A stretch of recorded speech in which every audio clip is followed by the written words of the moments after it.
My name is Nadia Frost.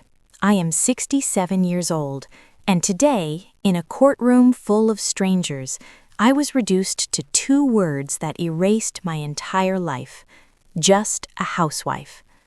The words came from my stepson, Preston Frost, delivered with a laugh that echoed far louder than it should have.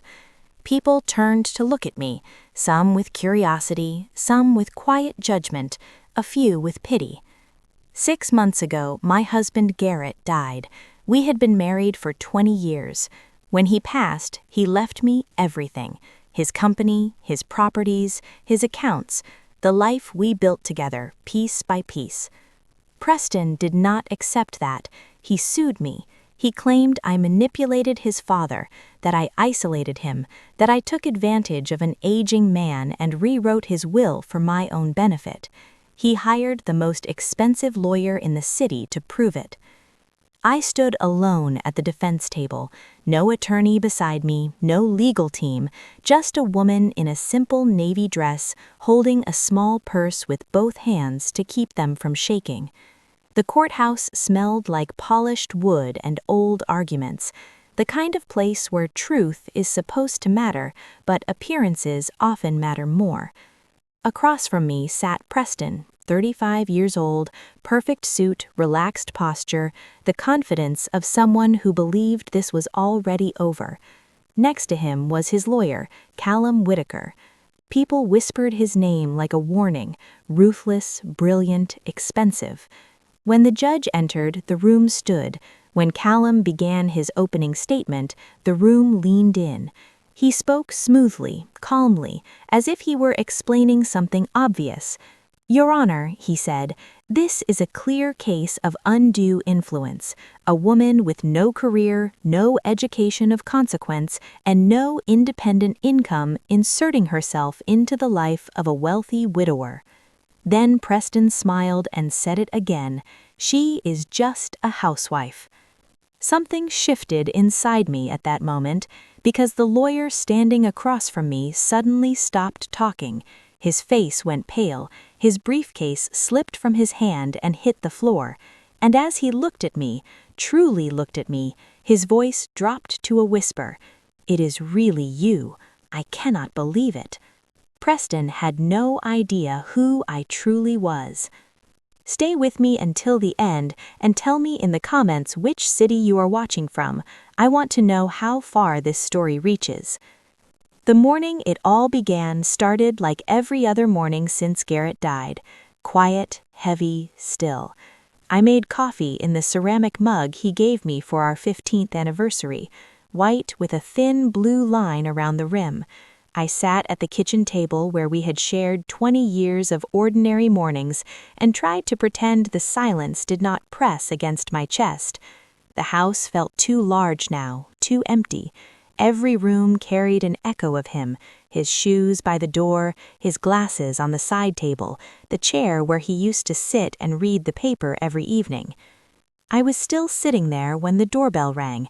A young man stood on the porch wearing a cheap suit and a practiced expression, polite, detached. He handed me an envelope without meeting my eyes. "Mrs. Frost, legal documents. Please sign here." My hands trembled as I opened the papers. Preston was contesting the will. The words were cold and clinical: undue influence, manipulation, exploitation of a vulnerable elderly man. According to the documents, I had isolated Garrett from his son and convinced him to leave me everything. I sank into Garrett's old leather chair, the one where he used to nap on Sunday afternoons. 20 years of marriage reduced to accusations printed in black ink. I was not angry yet. I was stunned. I thought of the nights I slept in a chair beside his hospital bed, the medications I learned to manage, the meals I prepared when he was too weak to stand, the times I begged Preston to visit and heard excuse after excuse. But grief does not argue back. Grief just sits with you and lets the world speak for you. By the time I finished reading, my hands had stopped shaking, not because I felt strong, but because something inside me had gone very still. If Preston wanted a fight, he would have it. not because I wanted revenge, but because I would not let the last chapter of my life be written as a lie. Preston Frost had been 12 years old when I married his father, old enough to remember his mother clearly, old enough to resent the woman who stepped into a space that could never truly be filled. From the beginning, I tried to be careful with him. I did not force affection. I did not demand respect. I cooked the meals he liked. I showed up to school events, even when he pretended not to see me in the audience. I stayed quiet when he spoke to me with indifference, and reminded myself that grief does strange things to children. As he grew older, the distance did not close. It hardened. Preston came around when he needed something: money for rent, help covering a credit card, a loan he promised to repay once things got better. Garrett always said yes, always believed this time would be different. I learned not to argue. I told myself that being a good wife sometimes meant being silent, that loving someone meant accepting the parts of their family that hurt. But when Garrett got sick, the silence became unbearable. I called Preston again and again. I left messages, I sent texts. I explained how tired his father was, how much it would mean to him to see his son. Preston said he was busy. He said he would come later. Later never came. When Garrett died, Preston arrived for the funeral, looking composed and distant. He hugged me stiffly and thanked me for taking care of his father. I thought, foolishly, that maybe grief had finally brought us closer. The lawsuit proved how wrong I was. It was not just the accusation that hurt. It was the ease with which he erased 20 years of effort, the way he spoke about me as if I had never been part of his father's life at all. In that moment, I realized something painful. This was not just about money.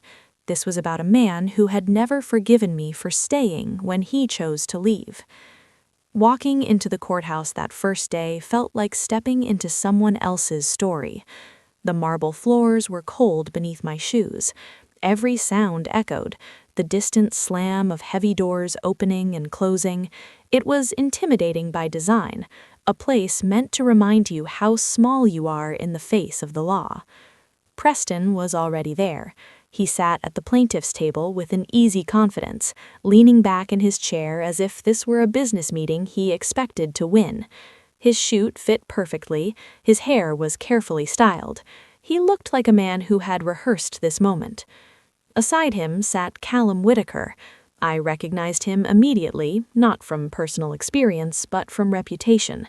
The kind of attorney people hire when they want to crush someone quietly and legally. Expensive, precise, unemotional. The type who never loses because he never underestimates his opponent. Except he had underestimated me. I took my place alone at the defense table. No briefcase, no assistant, just my purse resting in my lap like an anchor. When Judge Simone Arrington entered, the room stood in unison. She carried herself with calm authority, her gaze moving slowly across the courtroom, as if she were taking inventory of every soul present. "Mrs. Frost," I asked, looking directly at me, "do you have legal representation today?" I stood. "No, Your Honor, I am representing myself." A flicker of concern crossed her face. She glanced toward Preston's side of the room, then back to me. "Mrs. Frost, this is a serious matter involving substantial assets. I strongly advise you to consider obtaining counsel." I nodded. "I understand, Your Honor." What I did not say was that hiring a lawyer felt like admitting guilt, that spending Garrett's money to defend myself against his own son felt wrong, that somewhere deep inside I believed the truth should be enough. The judge gave a small nod and turned her attention to the other table. "Mr. Whitaker, you may begin." And just like that, the story of my life was placed in someone else's hands.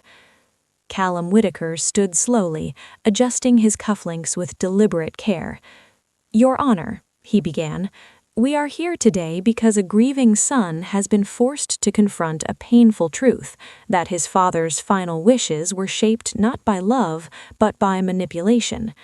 His voice was calm, measured. the kind of voice people trusted.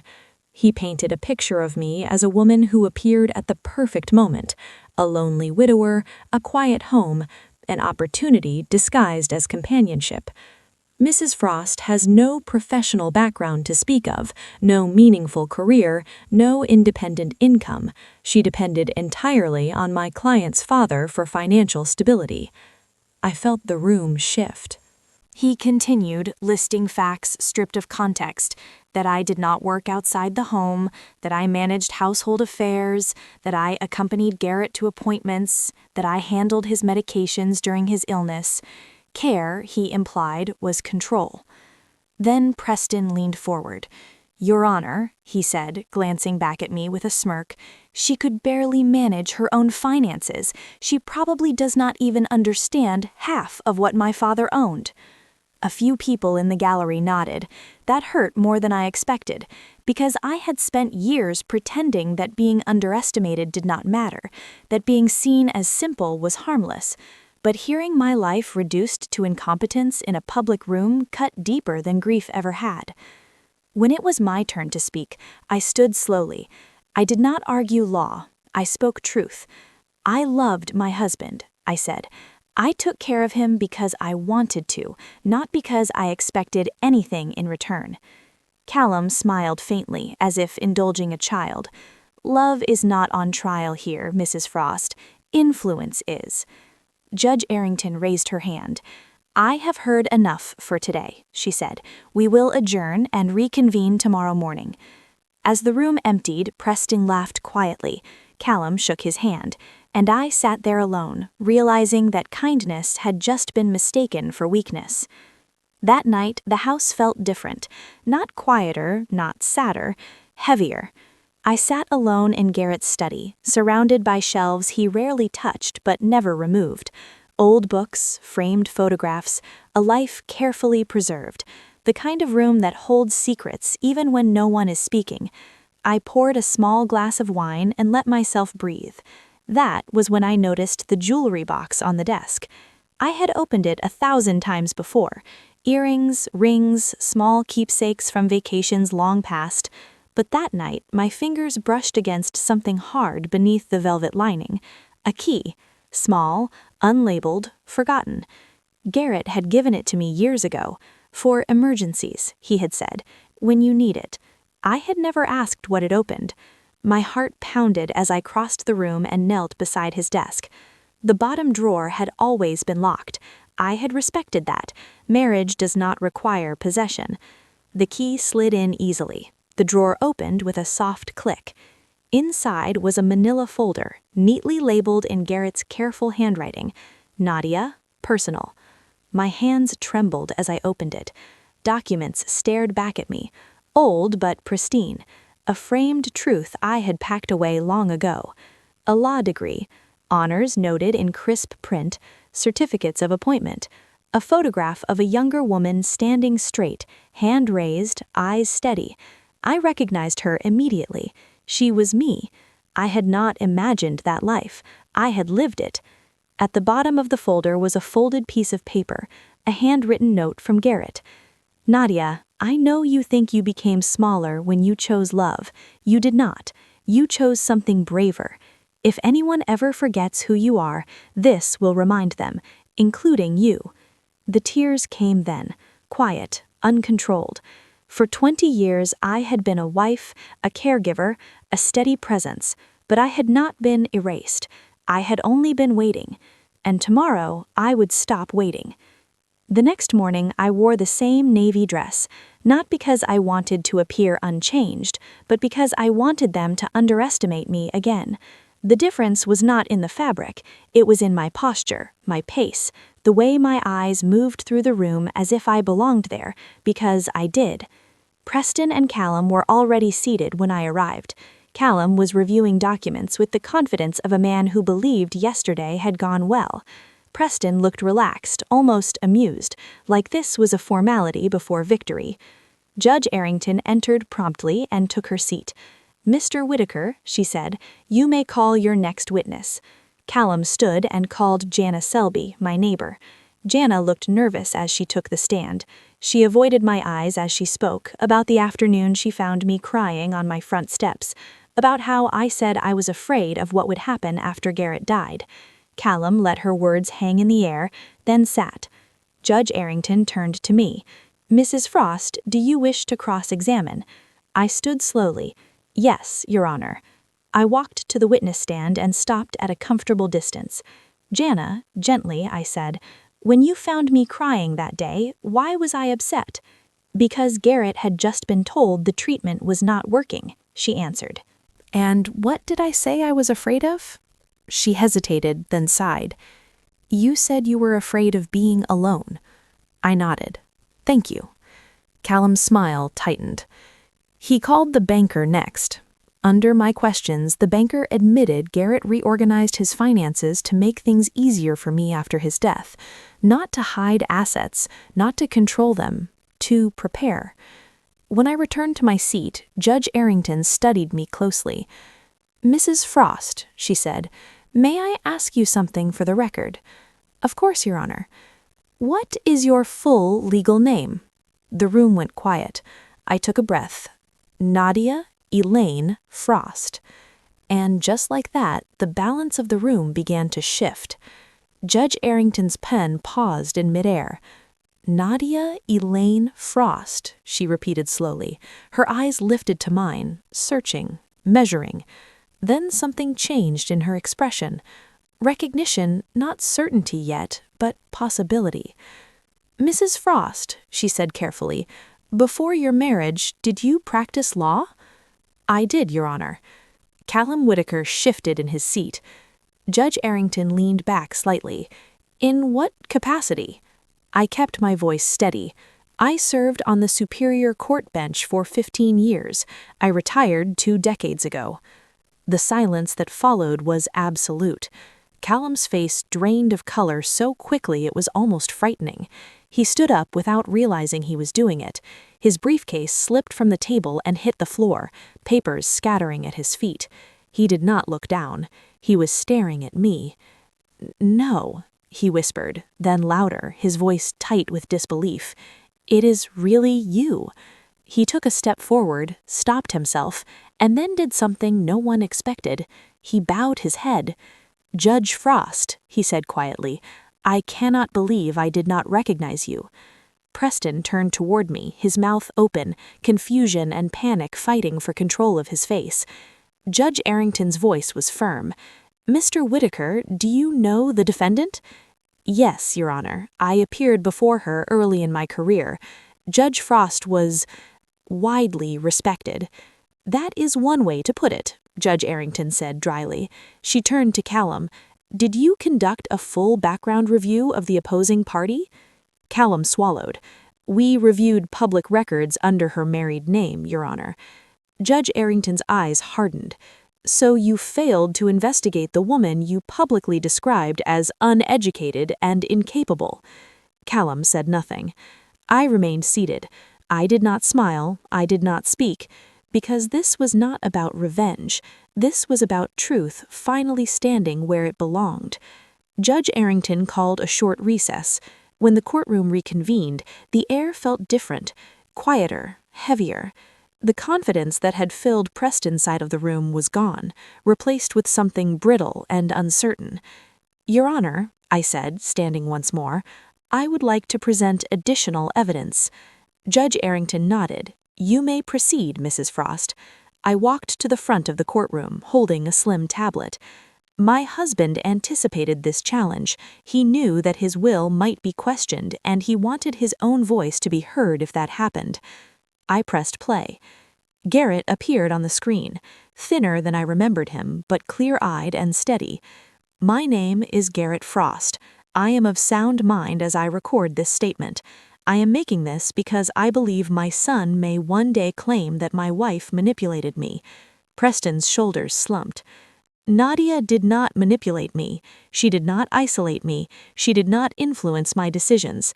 Every choice I made was my own, based on years of observation and experience." He paused. "I love my son, but love does not erase responsibility. Over the past 15 years, I have given Preston financial support more times than I can count.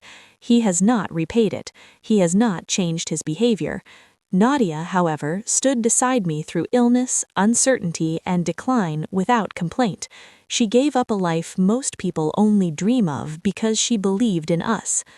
The video ended. No one spoke.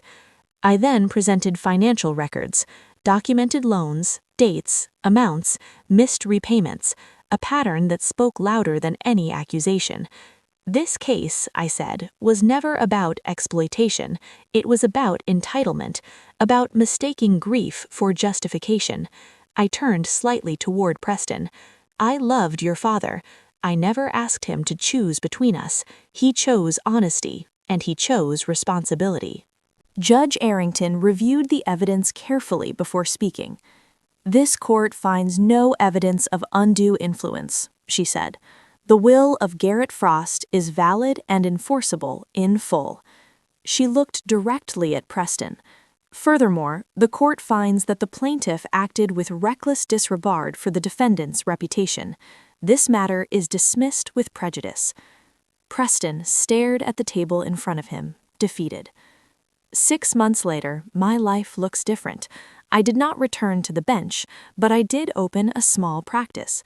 Quiet, focused, purposeful. I represent women who are told they are too old, too emotional, too dependent to understand their own lives. Women who are called just something. One afternoon, a message appeared on my phone. "Nadia," it was Preston, "I am trying to do better. I understand now that I was wrong." We met for coffee. We spoke honestly. Not forgiveness, not yet, but accountability, and that was enough to begin. Standing in my office now, looking out at the city, I understand something I once forgot. Your worth is not measured by the role you play for others. It is measured by the truth you carry and the courage to stand in it when challenged. If my story resonated with you, like this video, share it with someone who needs it, and tell me in the comments which city you are watching from, because stories like this travel farther than we ever expect.